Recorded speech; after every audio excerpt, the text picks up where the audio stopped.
Imagine, tu es seul, pas seulement physiquement, seul au sens où tu as l'impression d'être en décalage, comme si ton rythme n'était pas celui des autres, comme si tu portais une question que personne n'a envie d'entendre.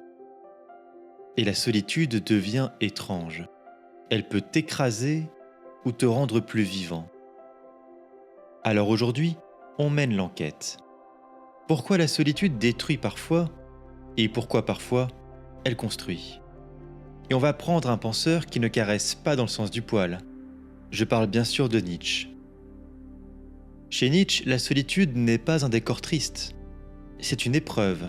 Et surtout, elle n'a pas le même sens selon qu'elle est choisie ou subie. Il y a une solitude qui vient d'un rejet.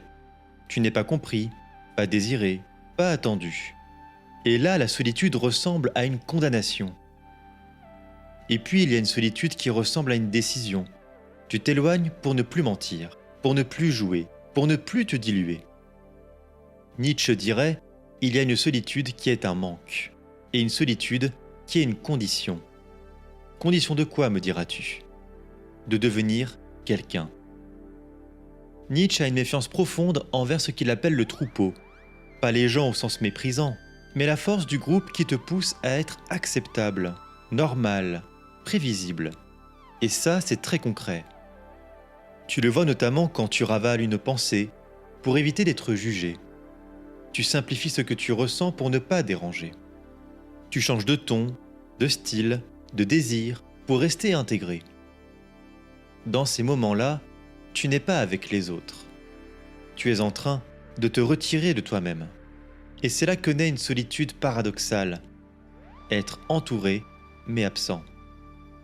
Nietzsche dirait, la foule peut être une anesthésie. Elle protège du vide, mais elle empêche la profondeur.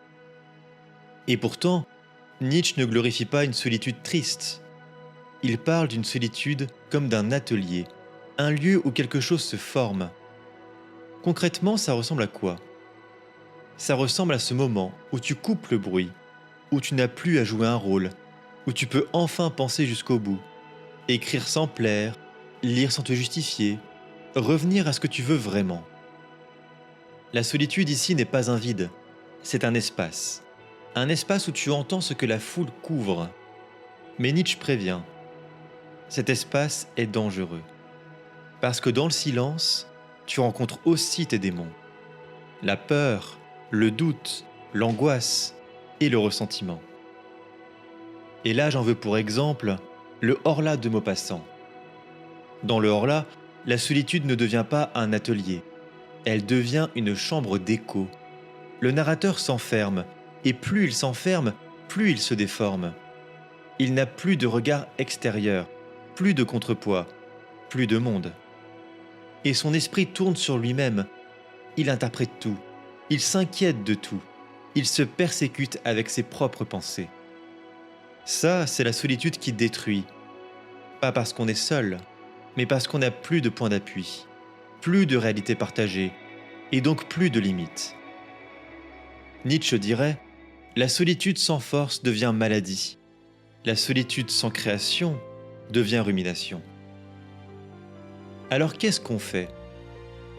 Nietzsche ne propose pas de fuir les autres. Il propose une chose plus exigeante, apprendre à se tenir seul, sans se haïr, sans se mentir, sans se dissoudre. La solitude qui construit, c'est celle où tu reviens au monde plus clair, plus vivant, plus vrai. La solitude qui détruit, c'est celle où tu t'enfermes jusqu'à ne plus voir que toi. Je te remercie d'avoir écouté cette vidéo. Si elle t'a plu, n'hésite pas à commenter ou à liker. Et sur ce, je te souhaite une très bonne journée et bon visionnage.